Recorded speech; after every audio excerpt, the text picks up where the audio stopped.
amigos, bom dia, boa tarde, boa noite, sejam muito bem-vindos a mais uma edição do Coin2Biz, o spin-off do Talk to Biz, que é a nossa coluna semanal sobre estratégia, gestão, marketing e inovação. E aqui no Coin2Biz, você já sabe, uma vez por mês ou mais ou menos isso, nós nos reunimos para falar da indústria de videogames, a milionária, bilionária indústria dos jogos eletrônicos. O meu nome é Bruno Garcia, sou professor e profissional na área de marketing e business, host aqui do canal Talk2Biz, e tenho aqui a honra de receber mais uma vez o meu grande amigo Ítalo Cassini para nos acompanhar nesse bate-papo aqui sobre o mercado de jogos. Ítalo, seja muito bem-vindo a mais um Coin2Biz, meu amigo. Opa, beleza, Bruno? É um prazer estar aí mais uma vez para trocar uma ideia sobre jogos e sobre a indústria dos jogos eletrônicos. Eu me enrolei aqui com o meu chá, cara, porque eu tô tomando um chá aqui, um chá maledito de carqueja, porque eu tô atacado do estômago, como muita besteira aí durante o dia, aí tem que, antes de dormir, tomar um chazinho de carqueja. E olha só, hoje, senhorita Lucassini, temos uma pauta importantíssima para tratar. Eu acho que a gente já vinha tangenciando esse tema, porque vamos falar sobre os serviços de streaming de jogos, que em algum momento aí, sei lá, cerca de 2 anos e meio atrás, Ítalo, eram possivelmente a grande aposta da indústria. E eu mesmo, em algum momento, olhei, por exemplo, para o que a Microsoft estava fazendo, Game Pass, Xbox Cloud, e pensei assim, nossa, agora isso vai decolar, né? De fato, né, a Microsoft é um trator aí que vai atropelar tudo. E aí nisso vieram anúncios do Google, da Apple, da própria Netflix, que a gente vai falar. E agora parece que o mundo capotou e tudo aquilo que a gente via aí como promessa, a gente começa a olhar e fala assim, não, estão encerrando aqui, fecharam ali, descontinuaram a colar, e a coisa não andou, ou talvez tenha andado só para a Microsoft, mas até para a Microsoft tem muitas questões aí e muitas aspas para serem colocadas. Agora, senhorita Lucassini, acho que temos é preciso dar uma notinha rápida aqui, sim, porque a gente vem falando há vários programas sobre um potencial sucessor aí para o Nintendo Switch, que a galera ora chamava de Nintendo Switch 2, mas eu vi alguém, acho que no Threads, falando assim, seria ótimo se chamasse Super Nintendo Switch, seria incrível, né? Um excelente nome. A verdade é que toda hora tem um boato, a Nintendo vai anunciar na semana que vem, a Nintendo vai... Enfim, estamos gravando, só para deixar claro, dia 6 de novembro de 2024, são 21h24 da noite, é amanhã. Pois sacanagem. Não, e assim, a hora que esse podcast sair, que é na semana que vem, né? No dia 14 de novembro, muita coisa já pode ter acontecido. Eu não acredito que você que está ouvindo aí já vai ter notícias quentinhas sobre o Nintendo Switch 2. Porque toda hora, e isso a gente tá vendo desde o início do ano, a gente vê esses rumores. Mas fato é que essa semana, Ítalo, saíram rumores fortes sobre a potencial retrocompatibilidade do Nintendo Switch 2 com o Nintendo Switch original.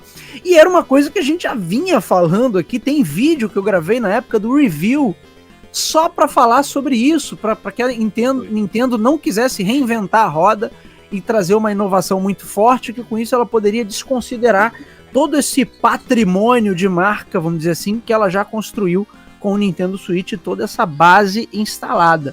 Então, Ítalo, eu acho que esses rumores que saíram essa semana, e você estava me trazendo até algumas informações aí que os rumores são fortes, meio que confirmam o que a gente estava torcendo, né? E você estava me dizendo assim que você não estava nem tão otimista. Conta um pouquinho pra gente o que você leu desses rumores aí, o Ítalo.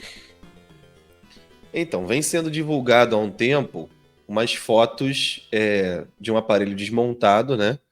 E como é de praxe na indústria de games, geralmente vazam modelos CAD, né? Modelos 3D CAD do projeto.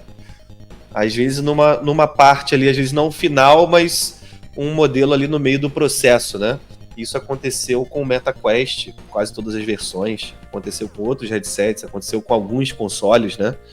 E o Switch, como é um portátil, é um híbrido ali, ele também tem muita chance de acontecer isso, né? Em algum momento na indústria ali vai ter um entusiasta que vai botar as mãos na parada antes de poder vir a público, né? E sobre a retrocompatibilidade, o que era o meu medo? Deles deixarem toda aquela base de usuários que eles construíram e os milhares de jogos, o catálogo extenso do Switch para trás, com o lançamento do novo console. Só que, primeiro, veio aquele anúncio, né, oficial, que ele seria retrocompatível, né? Só que ali não está explícito que seria cartucho, né? Tá? Ele fala Switch Software, né? Nintendo Switch Software, e aí isso subentende-se que seriam os jogos, mas não necessariamente os jogos físicos, né? Eu, no meu pessimismo diário aqui. Porém, a gente também tem que olhar pelo lado dos investidores, né? Essa notícia também foi para amansar um pouco os investidores que estavam ligados que poderia acontecer uma reviravolta, e se eles tivessem uma inovação ou tentassem algo muito arriscado, isso até baseado no material que você me passou, né? Poderia ser ruim, né? Então, tanto que depois disso deu até uma acalmada nos ânimos. E essas fotos, vamos lá, as fotos do CAD mostram os projetos, mostra a entrada de SD card, mostra a entrada de cartucho, mostra uma tela maior. O Joy-Con ali do lado, ele tem um formato muito similar, só muda o encaixe, que parece que foi problema em algumas versões de Switch lá, as iniciais. Então a gente tem ali, digamos, um upgrade de hardware, um leve upgrade de design, quase nada, só consertando ali as coisas anteriores. Certamente a gente vai ter um upgrade de bateria, porque a gente tem mais espaço dentro do console, né? Sim. Mas assim, nada confirmado, mas o pessoal está se apoiando muito em cima dessas fotos, em cima desse CAD, não só porque ele é profissional, né, o modelo é profissional, mas sabemos que a gente tem aí muita gente podendo criar isso aí fora, né, mas porque é muito pé no chão, né, não é, geralmente quando a gente vê um vazamento, alguma coisa assim, sempre é uma coisa muito iluminada, cheia de efeito, né, sempre aquela coisa para causar. Sim. Se tem alguém planejando ali enganar a comunidade, tá enganando muito bem, porque fizeram um modelo ali bem pé no chão, só com a tela um pouco maior, né? E um sistema ali de encaixe também ligeiramente diferente. E de fato acalmou os investidores, porque inclusive as ações da Nintendo tiveram uma alta aí com a questão da retrocompatibilidade ter vazado, né? Então realmente acho que há uma perspectiva do mercado. Também, vamos combinar, né, Ítalo? Aquela época em que havia uma diferença significativa entre as gerações, né, e aí você, obviamente, usava isso como um apelo comercial, porque, olha, de fato o hardware era muito diferente um do outro, né, a potencialidade do console era muito diferente uma da outra, às vezes a arquitetura toda era diferente.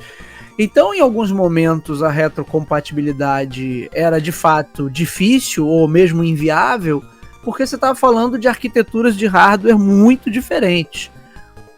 Mas em alguns momentos a gente sabe que não era só isso, não era só a dificuldade de hardware, mas também a vontade da empresa de renovar toda aquela base, vender novo hardware, enfim, vender mais jogos, enfim, né, criar um ciclo novo ali de produto, começar do zero.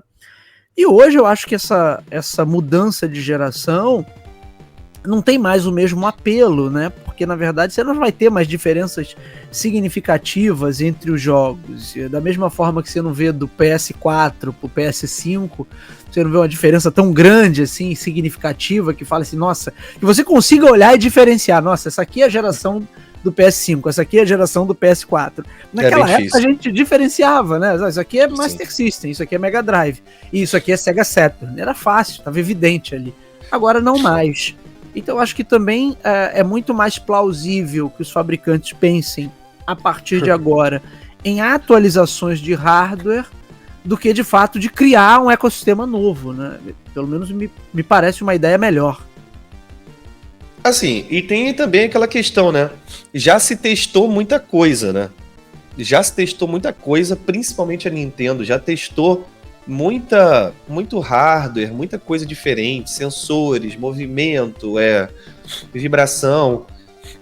Eu não duvido da criatividade dos engenheiros da Nintendo, né? Mas em um dado momento, se a gente não tem uma inovação gráfica, alguma coisa que justifique tanto, né? Eu não sei se valeria a pena eles arriscarem tanto assim para fazer um novo console, né? É isso que a gente vê, a gente tem visto, né? E cá pra nós, na maioria das vezes que eles inventaram novas maneiras de jogar, a coisa não foi tão satisfatória assim, né? Haja visto o que aconteceu com o Nintendo Wii U, que você tem a tela, pra que serve a tela no pad ali, no tabletzão que ficava no teu colo? Né? Ou então quando você tinha duas telas com o Nintendo 3DS, sabe? Que são tentativas de inovar e criar uma nova, vamos dizer assim, uma nova arquitetura para games. Sim. Mas que na prática o feijão com arroz ainda é mais conveniente. E o Wii dava certo porque era também um negócio simples, né? Apesar de ter ali a tecnologia embutida, os sensores de movimento, que sempre foi um negócio impressionante, mas ainda assim era simples e muito intuitivo, inclusive. Sim, o Wii, de alguma forma, todo o aprendizado que eles tiveram no Wii, ele se transferiu boa parte para o Switch, até a questão dos sensores, o acelerômetro, o giroscópio, toda aquela história toda, né? Agora, o Wii U já foi mais complicado, porque apesar do 3DS ele ser muito legal ter as duas telas, em alguns jogos é super útil, assim, e prático, e interessante você ter duas telas, você tem também uma limitação, né? Porque se em alguns jogos ajuda bastante, para outros jogos vira ali um peso de papel. E aí o cara ter que colocar, o desenvolvedor ter que colocar alguma coisa ali, é quase como ele ter que fazer só porque existe a tecnologia, né? Exatamente. É isso que é complicado. Não é a tecnologia ajudando a resolver um problema ou alguma coisa, uma solução criativa, né? Para a parada. É o contrário. Porque tem a tecnologia, a gente vai fazer uma coisa diferente, né? E aí é que é complicado, vira uma coisa super exclusiva, você precisa ali de um interesse, ali, de um financiamento mais pesado, né? Porque se não vai ser multiplataforma, a gente começa a ter esses problemas, né? E no mundo de hoje... Acaba criando as aberrações, né, também. Né? Claro. E hoje a gente está saturado de games, você já trouxe vários episódios falando sobre a quantidade de games no mercado ali, quantidade de lançamentos. Eu acho que hoje a parada não é criar uma coisa diferentona, é criar uma parada com muita qualidade, né? Os que arriscaram muito, muitos ficaram, assim, infelizmente ficaram para trás ali nessa questão de ser muito diferentão, né? Ou fica um nicho ali muito, né? Difícil de alcançar. Né? Ser diferentão e não ser prático, né? Não ser conveniente. Exatamente. Muito bem. Senhorita Lucassini, vamos acompanhar aí assim que sair o Switch 2. Vocês podem ter certeza que estaremos aqui novamente para falar especificamente um episódio completo, né, Ítalo? Só para falar sobre o console que a gente fica chamando de Switch 2, mas ninguém sabe ainda como é que vai ser chamado. Então, acompanharemos. Agora, senhor Ítalo Cassini, nossa pauta principal é sobre os serviços de streaming. Vamos pintar o cenário qual era há 2 anos e meio, 3 anos atrás. A gente ainda no meio de uma pandemia, embora a galera já tivesse começado a vacinar, coisa e tal, mas ainda era um cenário problemático. Né? Ninguém tava querendo pegar Covid de bobeira, ainda tinha muita gente morrendo. Porque a galera pensa às vezes Covid, pensa só naqueles primeiros 6 meses, né? O primeiro ano. Não. Assim. E não o negócio durou 2 anos e meio, e quase. Exatamente. E aí você teve um boom dos serviços de streaming de vídeo, então vídeo on demand bombou. Eu já gravei inúmeros episódios com o nosso amigo Renan Peixoto falando sobre o mercado de streaming. E quem também pegou essa velocidade de cometa foi a Microsoft. A Microsoft já tinha uma série de serviços cloud.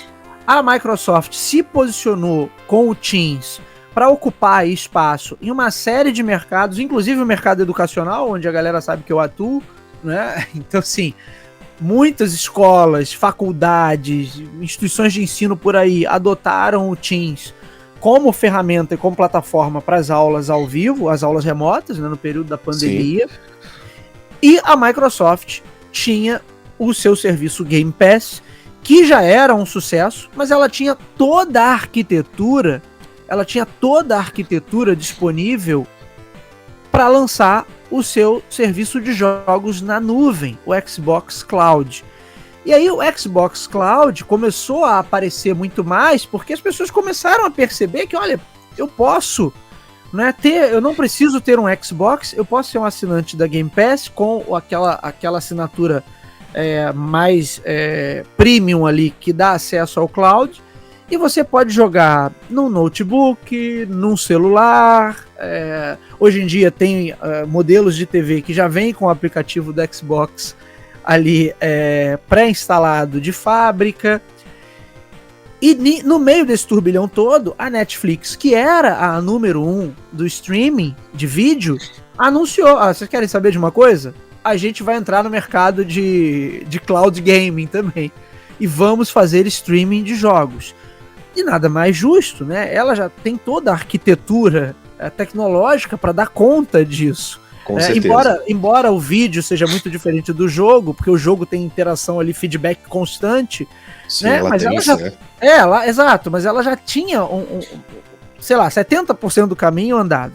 A Microsoft, por sua vez, viu que ela tinha arquitetura suficiente e estava vendendo serviços cloud aí suficiente para bancar tudo isso e fazer também o seu serviço decolar. E aí todo o mercado ficou, eu confesso, eu mesmo, né, a gente estava falando isso antes de começar a gravar, eu mesmo estava super empolgado e via a estratégia da Microsoft como uma estratégia muito inteligente, que era de fato ser a mega central de jogos. Aliás, tem outra coisa, né, Ítalo, que a gente viu essa semana, que o Phil Spencer deu uma entrevista aí, falando que vai ter a loja da Steam dentro do Xbox, que a gente cantou essa pedra aqui antes. Eu falei, olha, tem um programa antigo, não vou lembrar o número agora, mas eu vou achar e vou botar o link aqui na descrição, né, que eu gravei com o nosso amigo Sander. Um abraço aí pro meu amigo Sander, meu irmãozão. E que eu falei assim, imagina, Sander, o que seria desse mercado se a Sony topasse botar um aplicativo do Xbox dentro do ambiente do PlayStation. E aí o cara tem um PlayStation, mas ele também podia jogar o Game Pass ali. Tu imagina o que seria. Porque você tem o aplicativo da Netflix. Aí você fala assim, tá, mas a Netflix não é concorrente da Sony. Claro que não é uma concorrente direta, mas é uma concorrente por atenção. Então, se o cara tá vendo Netflix, ele não tá jogando. Se ele tá jogando, ele não tá vendo Netflix. Mas tudo bem, pode ter o lunático lá que tá com as duas TVs ligadas, mas no geral, né, a coisa não funciona exatamente assim. E aí, assim, que a Microsoft agora, segundo o Phil Spencer, vai trazer não só o Ítalo, não só a loja da Steam, mas também da Epic, tá? Então da Epic também, mas depois a gente fala sobre isso, porque eu nem trouxe isso aqui. Porque tem uns pormenores que pode acontecer ali, que é o pessoal começar a jogar os jogos do PlayStation que foram publicados na Steam dentro do Xbox. Tipo, Horizon Zero Dawn e God of War dentro do Xbox. E o Spider-Man também, né? O mais antigo que saiu também pra PC, né? Então assim, mas essa pegada da Microsoft de falar assim, quer saber? Eu vou ser o teu hub para você jogar o que quiser. Isso sempre me pareceu uma estratégia muito inteligente. Sim. E eu fui usuário do Xbox Cloud durante mais de um ano e eu ficava maravilhado. Porque eu tinha um notebook aqui, que não é um notebook gamer, Ítalo, um notebook de trabalho, relativamente antigo, até o modelo de 2019, e eu jogava os jogos do Xbox aqui. Então, assim, era um negócio maravilhoso. Porém, 2 anos e meio se passaram. Naquela época, aí Google anunciou também o Stadia, Apple anunciou o Arcade. Não era exatamente a Nvidia tem o... eu esqueci o nome. Como é que é o nome do serviço deles? Now, eu acho, agora não tenho certeza. Não, é isso mesmo. É isso mesmo. E tem outros menores, né? Mas a gente sabe que esse é um mercado que a galera, né, prevalece quem tem um porte maior, a menos que você seja muito, muito do nicho, tipo assim, Oldflix, né? Que, sabe, pegando o exemplo do vídeo on demand, é um cara super de nicho e aí ele não tá em linha de frente ali para bater de frente com a galera maior. Mas você teve toda uma movimentação e todo mundo ficava assim, caramba, a Netflix vai entrar. Caramba, a Netflix vai entrar. Não foi preciso esperar 2 anos e meio, mas alguns meses depois, a gente já tinha comentado aqui no programa, vem cá, o que aconteceu com a Netflix? Ela não fala mais de serviço de jogos. E eu cheguei a sugerir também no episódio aqui do Talk to Biz, falei assim, o Sander, né? A Netflix se encolheu, ela viu a Microsoft crescer tanto, que eu acho que agora ela tá repensando. Eu falei assim, cara, eu não posso lançar agora o meu serviço, porque é uma piada eu lançar isso aqui perto do que a Microsoft está fazendo com o Xbox Cloud. Exatamente. E acho que sim, isso foi o meu palpite na época, a coisa deu uma mornada. Tanto é que eles começaram a disponibilizar jogo para você baixar, para não sei o que, mobile, e nunca fizeram grande alarde sobre isso. E aí, a maior notícia que a gente teve sobre o serviço de jogos da Netflix nos últimos 2 anos foi justamente essa que a gente viu há 15 dias atrás, que é o quê?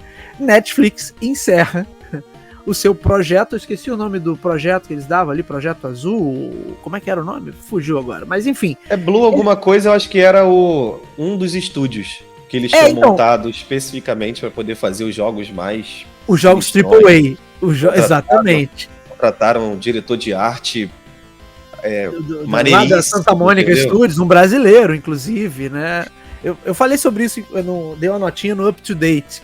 Sim. Ítalo Cassini. Ao mesmo tempo, o Google jogou a toalha, já. Acho que já tá fazendo mais de um ano.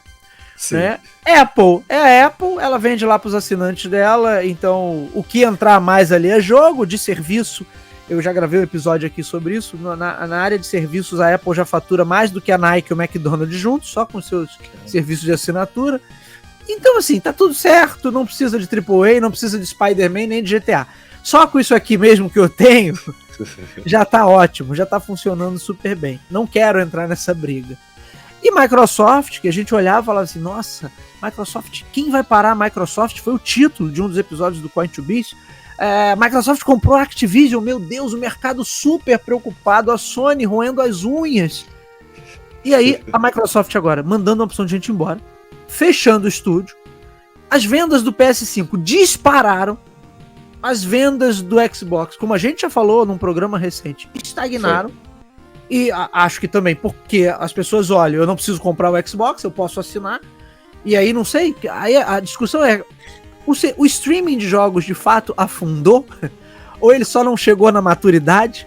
Ou foi a Microsoft que estragou tudo, porque ela quis, sabe, quis bancar a espertalhona, ela quis estar no iFood e no Rappi ao mesmo tempo. Entendeu? Ela botou o pé no streaming, mas eu também vou vender o hardware. Pô, mas vem cá, você tá anunciando hardware e mais hardware, mas a galera pode jogar pelo streaming, pelo cloud, então o cara pode ir com um computador mais antigo, como era o meu caso, então, jogar os jogos da plataforma.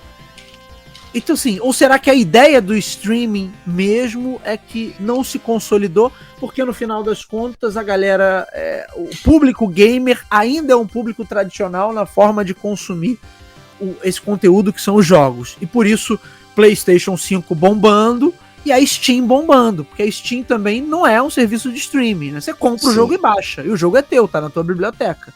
E acho que isso faz uma diferença muito grande na cabeça do público gamer, verdadeiramente gamer. Não tô falando de jogador só de Candy Crush de celular. Por favor, não considerem essa fala minha preconceituosa, mas é o cara que joga só no celular, não tem esse apego todo, não, Ítalo, isso que eu quero dizer. Não tem. Assim, o que eu vejo é que o pessoal que não é verdadeiramente gamer, né? O pessoal, digamos que entrou.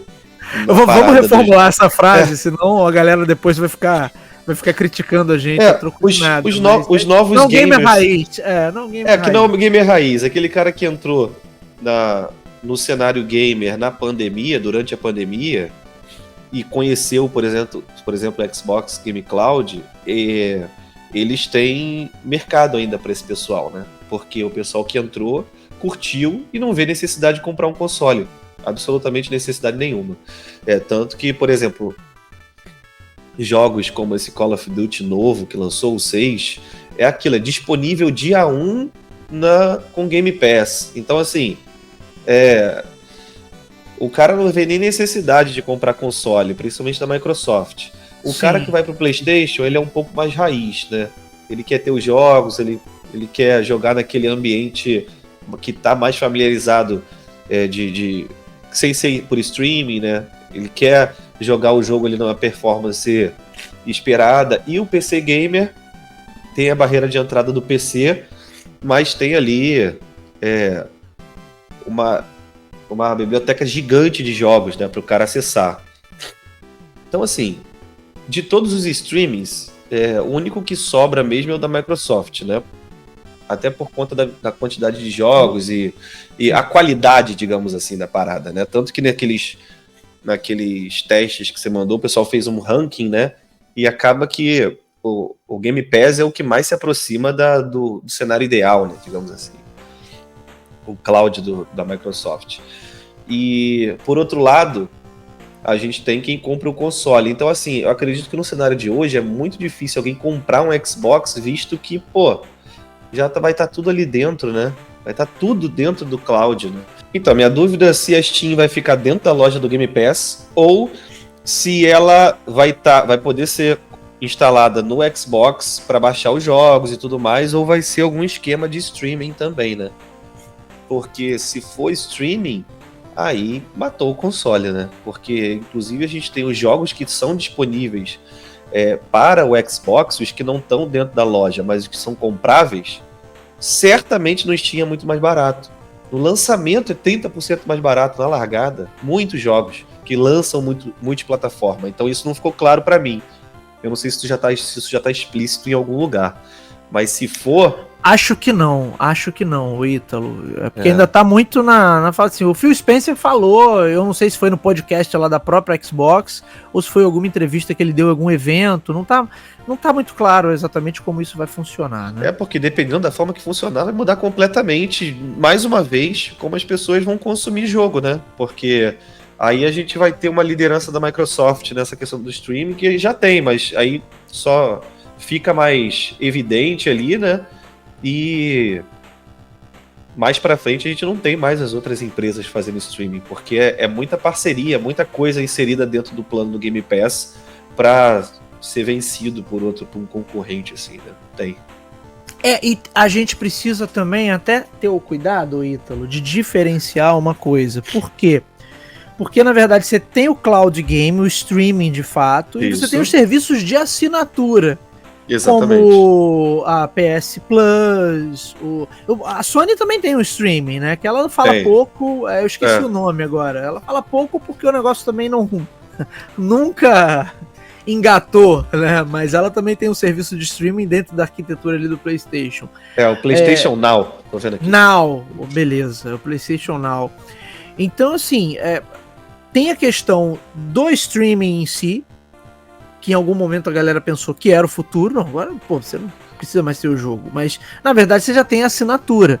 Então, o Game as a Service, o game como serviço, já é uma realidade, independente de você ter o cloud ou não. O cloud é só o requinte disso, né? Você não precisa nem rodar o jogo localmente, que aí você não precisa do hardware, que era a grande coisa da Microsoft, né? Então, acho que, de alguma maneira, eu acho que a Microsoft talvez tenha se perdido, porque no final das contas é aquilo que a gente já tinha discutido aqui, você trouxe isso mais uma vez, mas eu vou comprar o jogo, ou eu vou assinar o jogo, mas aí por outro lado o jogo não é meu, porque é um serviço de assinatura, e o jogo não tá rodando localmente, quer dizer, são muitas nuances que eu acho que acaba também sendo dois clientes diferentes.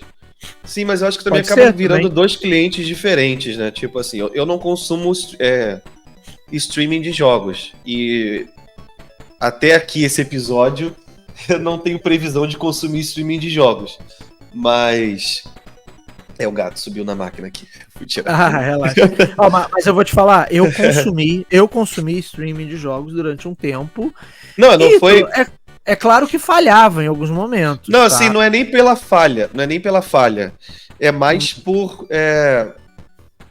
pelo, sei lá, porque eu sou muito raiz, sei lá. Eu já experimentei o streaming de jogos e já experimentei diversos jogos e pra mim não tem problema nenhum. Só que o sentimento de que o jogo não tá rodando, gastando energia ali do console e a coisa esquentando. Mas você não acha que o sentimento na verdade, que o jogo não é seu? E aí, de repente, o streaming de jogos pode funcionar muito bem para um mercado mobile, onde aquele jogador é casual, então, na verdade, ali ele tá brincando ali uns minutinhos, mas ele não vai se engajar naquele jogo por tanto tempo assim. Ele não vai ser um game que ele vai passar horas. Sei lá, sabe? E eu acho que tem um pouco essa sensação também, né, de assim, esse jogo não é meu, mas é um jogo que eu quero me engajar nele durante muitas horas e isso vai me obrigar a ficar pagando constantemente. Acho que também tem uma sensação, que é a sensação das coisas que você aluga e não do que você compra, que assim, tudo que se aluga é sempre muito mais conveniente, mas óbvio que a conveniência tem um preço, você sempre paga mais caro. É igual a história do pessoal do assinatura de carro, que a galera faz uma conta louca lá. Não, mas se você assinar sempre sai carro, mais de conta. Você é óbvio, você tá economizando aqui, ó, 100 mil reais em 3 anos. Não, mas não é. A pessoa tirou 100 mil. Não, exatamente, porque aí o cara faz uma projeção lá dele investindo o dinheiro, pegando depreciação, porque, obviamente, aquilo ali tem uma perspectiva teórica que é difícil de a gente ver acontecer na prática. Mas, assim, é óbvio que você vai pagar mais caro. Se você vai ter um carro novo que você vai trocar todo ano e vai continuar pagando uma assinatura, é óbvio que no final das contas você pagou muito mais em 5 anos. Embora, se você for considerar pela perspectiva puramente financeira, vai ser sempre um mau negócio comprar um carro no Brasil ou assinar um carro no Brasil. Você sempre está perdendo muito dinheiro, né? Porque a depreciação é muito grande. O maior fator para mim, eu acho que é o fator internet. Apesar de hoje a gente ter ali uma internet banda larga mais parruda, né, mais potente, a gente nunca consegue contar com o serviço 100% do tempo, né? Sempre vai ter uma treta ali, e aí, às vezes eu tenho pouco tempo para jogar, e aí, se no momento que eu ligar a parada não tiver com internet, tipo assim, já deu ruim, né? Tipo, porque aí o pouco tempo que eu tenho para usar a parada, se não funcionar, se não tá dependendo só do hardware ali, estiver dependendo de um fator externo da internet, aí a gente já tem uma questão. Então, assim, pra pessoa que, assim, casual, ou a pessoa que não liga de estar consumindo ali a internet ou tá jogando, não vejo problema nenhum, até porque é o que você já comentou, a experiência é muito boa. Questão de latência, atraso, isso é tranquilo demais, só percebe mesmo algum tipo de atraso, aquele cara que vai jogar esse shooter, multiplayer, aquele cara que não tem como perder. Assim, de resto, resolução ótima, qualidade visual ótima, entendeu? É mais essa questão de estar precisando da internet, né?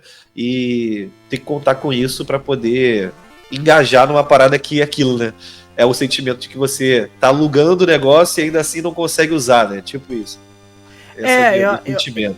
Eu acredito que o cara que é um gamer mais tradicional, ele tem essa questão de ter um pouco mais de controle ali sobre o que está acontecendo, né, sobre o jogo. E aí a ideia do streaming, que ele vai pegar um jogo ali, talvez, né, ele fala assim, não, mas aí eu tenho acesso a milhares de jogos aqui, mas milhares de jogos que na prática você não joga, né, que você vai jogar 1 ou 2, e aí de repente não é melhor ele comprar os jogos e ter uma performance muito melhor nesses jogos que ele efetivamente quer jogar, e aí mesmo que ele fique com o streaming, sei lá, de repente o streaming, o Ítalo, fica muito mais para ele experimentar, para conhecer outros títulos, sabe, para fazer um teste ali, vou testar esse jogo aqui que tá disponível agora, para ver, sabe, então será que a galera tá usando como teste? E a outra hipótese é que a própria Microsoft tenha metido os pés pelas mãos, porque, na verdade, eu acho que aí a gente chega a um ponto que é a sutileza comercial que você já trouxe em alguns momentos aqui, em outros programas também, que é o seguinte, né? Eu faço um mega investimento num AAA. É a questão da Netflix. E aí eu não vou vender esse jogo? Porque, veja, eu já tenho 200 e poucos milhões de assinantes da Netflix. É a mesma coisa que eu lançar um filme, né? Eu lanço um filme, esse filme, beleza, vai pro meu catálogo, mas eu fiz um investimento milionário. Se esse filme não me traz novos assinantes, ou se esse seriado não me traz novos assinantes, eu tô com um problema aí, porque eu lancei um produto que não gerou receita nova nenhuma. Exatamente. Né? E aí tem um dado aqui interessante que eu peguei numa dessas reportagens aqui que a gente usou para montar a pauta, que tem o seguinte, ó, eu não lembro agora exatamente qual matéria que isso saiu, acho que é da PC Magazine, que o Netflix tem um faturamento anual de 34 bilhões anual, né? 34 bilhões. O lucro operacional, 5,4 bilhões. E aí eles têm lá, acho que 240 milhões de assinantes no planeta inteiro, mas, segundo estimativas aí, menos de 1% dessa audiência engaja com os jogos da plataforma. A maioria sequer sabe que existe. Eu fiquei sabendo que estava disponível porque você me mandou a matéria. Então, pra gente comentar. Eu falei, cara, mas já tá disponível, nem sei que podia jogar mobile. Então, uma coisa assim. Tudo bem, ô Ítalo, que 1% de 240 milhões ainda é bastante gente. Sim. Mas, pro que eles investem hoje num jogo AAA, né, talvez não seja um número tão satisfatório. E esperando, assim, que 1% aí seria 1,4 milhão de assinantes iriam comprar esse jogo, o que também não é verdade, porque eles não pagam. Exatamente. Né? Então, acho que aí tá o X da questão, e aí o X do Xbox, da questão do Xbox, que é assim, meu irmão, então eu vou continuar me comportando como estúdio, porque para eu ser plataforma varejão, que é essa ideia do omnichannel varejão, eu não ganho no valor agregado, eu ganho no volume.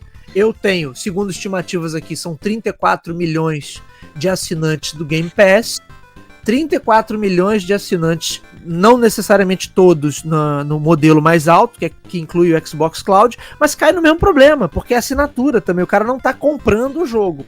34 milhões de assinantes, no plano mais barato deles, que eu tive a curiosidade de olhar no site, $9,99 por mês, são 340 milhões de dólares por mês de faturamento bruto. Você fala assim, pô, é um baita faturamento. Qual empresa não gostaria de ter isso? Ah, tá, mas se eles estão investindo num único jogo 100 milhões, né? 200 milhões, e estão esperando que esse jogo, ele enquanto produto sozinho dê retorno, faça aquela análise de P&L, como a galera chama, né? Perdas e ganhos. Aí fala assim, pô, isso é um desastre. Para um serviço de assinatura, isso é um desastre. Olhando pelo ponto de vista também do seguinte, a Netflix, ele é uma plataforma de streaming de filmes, Xbox Sim. E streaming de jogos. Então a gente também tem uma questão aí do público, né? O público que assina, tanto que você falou aí dos 1%, o público que assina o Netflix não é para jogar. Só que para você transformar ou abarcar ali, pegar o pessoal que quer jogar, o pessoal que está disposto a assinar o streaming para jogar o AAA, tem a opção de jogar no Xbox, né? Tem isso, porque esses números que você passou é literalmente o público gamer que tem o Netflix. Essas pessoas não assinaram o Netflix para jogar. São os gamers, que é o 1%, que, pô, calhou de ter Netflix e calhou de usar a parada. Não foi tipo, agora tem esse jogo no Netflix, eu vou lá assinar. Então essa que é a questão, né? Esse posicionamento de eu vou ser uma plataforma de streaming de filmes, séries e jogos, ou eu vou continuar sendo uma plataforma de filmes e vou disponibilizar ali no... entendeu? E é por isso que não faz sentido investir 100 milhões num jogo, né? E também por isso, né? Imagino. Sim. E diga-se a verdade, a Netflix nunca fez barulho sobre isso, né? Pelo contrário, ficou muito parecido, assim, que a Netflix, na verdade, se encolheu por conta de ver o quanto a Xbox estava crescendo e falou assim, cara, a gente não pode anunciar nada agora, vamos empurrar isso pra frente, porque a gente anunciar agora vai ser um fiasco. Só e aí, em algum momento, eles desistem, que foi o que aconteceu agora. Eles falam, não, quer saber? Porque se eles encerram o estúdio na surdina, não vai ter mais jogo AAA, então não vai ter mais plataforma, né, Vitor? Vai ter só joguinho pra celular. E é isso, beleza, vida que segue. Né? Eles fizeram menos barulho do que o Stadia, que criou uma parada própria, o Google, né? Criou uma parada própria, uma empresa, uma marca, criou hardware. Fizeram muito menos barulho que o Stadia. E eu acho que eles tinham um potencial, assim, razoável, dependendo do posicionamento, né? Mas eles mesmos parece que decidiram, né? Não fazer tanto barulho assim. Eu mesmo, agora, com acesso Netflix, não sabia que os jogos estavam disponíveis. Não é algo que fique evidente. Eles não fazem questão de mostrar, Ítalo. Essa que é a verdade. Você abrir o Netflix aí em qualquer televisor ou em qualquer aplicativo mobile, não é algo que eles coloquem em destaque. É algo que tá ali e aí fica aquela sensação. Será que a própria empresa é aquele tipo de projeto que a própria empresa não acredita? E aí vira profecia autorrealizável? Isso aqui é uma porcaria, não vou acreditar. Aí daqui a 2 anos você chega pro gerente lá, o diretor da unidade, você fala, tá vendo? Eu não falei que era uma porcaria? Realmente virou uma porcaria, né? Porque a empresa não investiu, e ele bota a culpa no cara. Não, agora eu vou encerrar essa porcaria porque eu te disse desde o começo que era uma porcaria e você confirmou, se tornou uma porcaria. Né? Então é a famosa profecia corporativa autorrealizável. Agora, uma outra hipótese que eu quero discutir com você para a gente fechar, já caminhar para o encerramento, Sim. é o seguinte, e muito se discutiu também se a tecnologia já estaria pronta. Eu lembro que isso era uma questão no começo lá do Xbox Cloud, e quando começou todo esse burburinho, né, e também se não é assim... essas empresas entendendo que o investimento que precisa ser feito para dar conta de uma estrutura como essa é muito maior do que se imagina, ou pelo menos do que se imaginava lá atrás, há 2 anos e meio atrás. E a Microsoft já tem essa arquitetura gigantesca porque ela já trabalha com cloud em outras frentes. E talvez por isso, e ela tem o próprio ecossistema Xbox, que também dá muito dinheiro. Né? Pode estar vendendo menos que o PlayStation, mas é um aparelho que dá muito dinheiro também. E aí, de repente, o resto da galera não está disposta a bancar isso, né, Ítalo? Correto. Eu acho muito complicado. É uma situação muito, muito estranha ali, porque o Xbox, ele vem se dividindo muito, né? É muito complicado. E mesmo que o PlayStation tenha ali alguns jogos ali dos estúdios, né?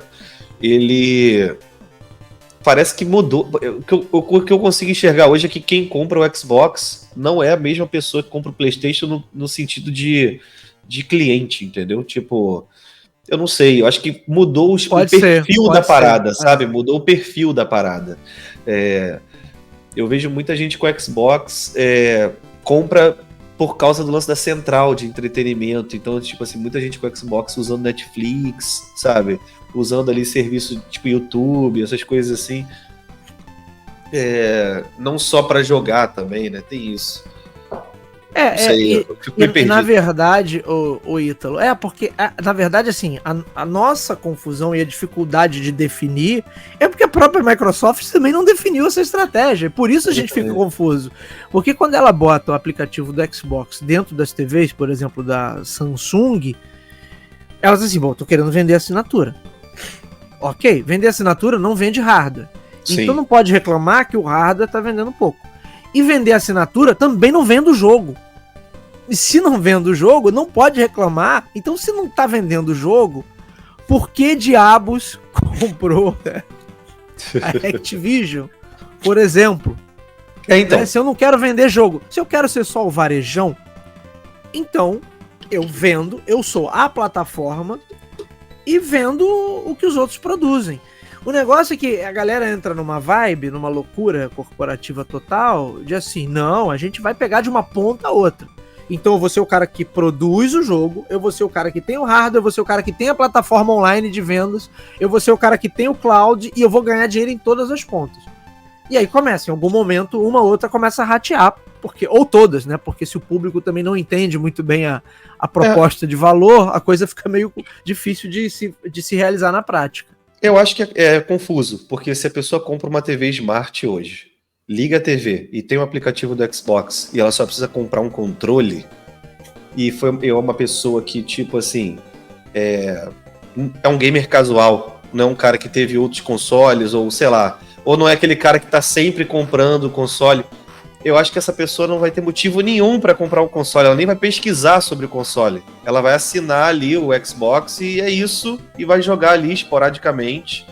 É por aí, sabe? E um gamer mais tradicional, ele possivelmente vai querer ter o hardware, porque isso abre o 100% do leque das possibilidades. Né? Porque nem todo jogo vai pra Game Pass, coisa e tal. Ele pode até ser um assinante do Game Pass também, na maioria das vezes é. Então o cara tem o hardware, mas assina Game Pass.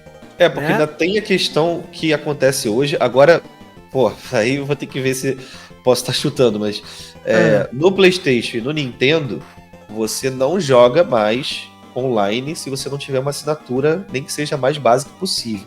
Então, no Nintendo, eu tenho certeza disso. Você comprou lá o Splatoon, você comprou um jogo, tentou jogar online, acabou. Você precisa da Nintendo Switch Online. No PlayStation, você tentou jogar qualquer jogo online, mesmo que ele seja só online, ele não vai deixar você jogar se você não tiver uma assinatura. Então, assim, eu não sei como é no Xbox, mas assim, acaba que vira uma venda casada também. Tipo, o cara compra, ele é meio que obrigado a ter o Game Pass, independente do cloud, sacou? Pra poder jogar a parada. Eu posso estar errado, mas eu acho que é assim que funciona. Xbox. Eu acho que é assim também, porque inclusive a Microsoft já usava isso como recurso desde lá do Xbox 360. Então eu tenho a impressão que é isso sim, que você não está equivocado não na sua fala. Hoje eu nem jogo mais os jogos que eu gostava de jogar no Switch por causa desse lance de conta, né? Vou ter que assinar uma conta de cada plataforma. Então hoje eu assino, sei lá, do PlayStation, o mais básico, e não assino mais de nada. Mas isso automaticamente me coloca fora da jogatina online de todas as outras plataformas, exceto no PC. Basta você ter o jogo, você consegue jogar online, tem isso também. Será que também não é, Ítalo, um cansaço um pouco de tantos serviços de assinatura e principalmente o público gamer, que se for um público, como a gente está colocando aqui, o mais tradicional, ele gosta de ter o jogo, porque a ideia é que em algum momento ele queira revisitar aquilo ali. Sim. E quando você vai para esse serviço de assinatura, primeiro assim, as pessoas já estão assinando muita coisa, então tem um limite também no bolso ali do camarada, o que ele, né?